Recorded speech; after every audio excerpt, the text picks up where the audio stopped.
Starlink Battle for Atlas. Welcome to this review with me, A.S.Drake.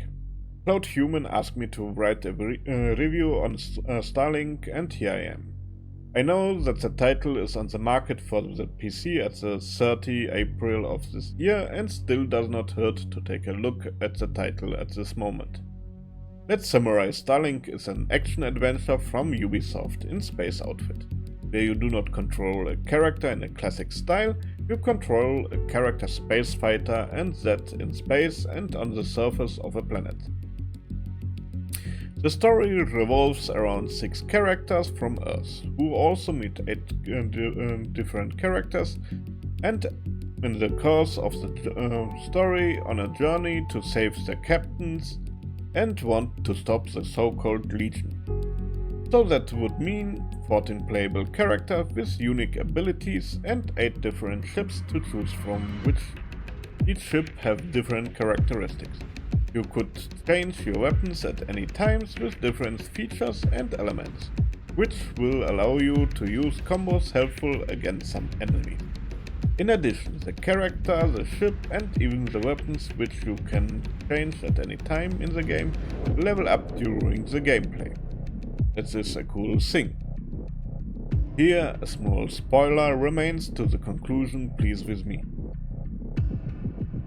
The game world itself is obviously intended for a younger audience, but it is a really lovely designed game world.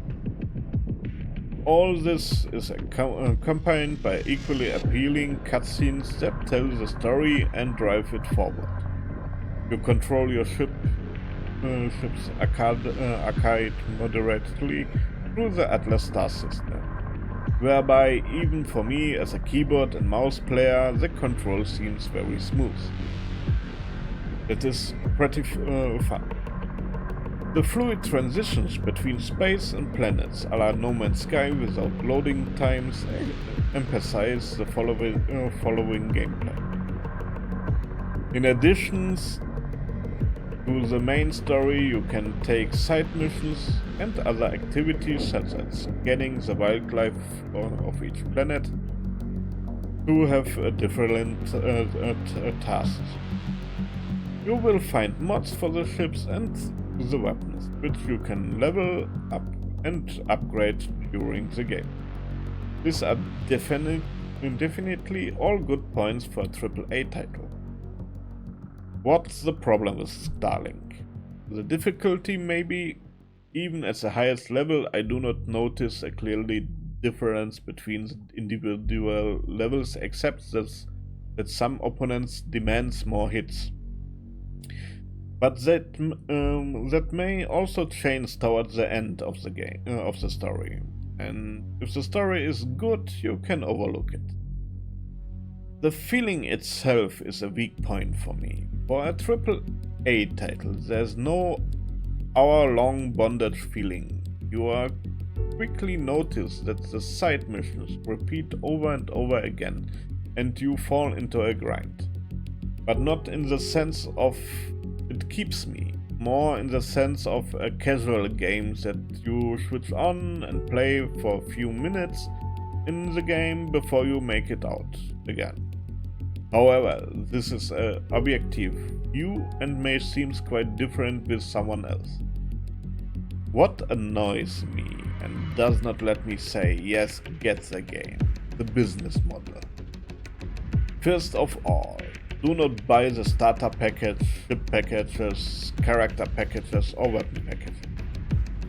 If you want to get the Starlink, then only in the digital version, no matter on which platform. Also, the digital version have 4 ships, 6 characters and 12 weapons. In the starter package, 1 ship, I believe 3 weapons and 1 character. You cannot unlock characters or ships through in-game activities, but only by buying them.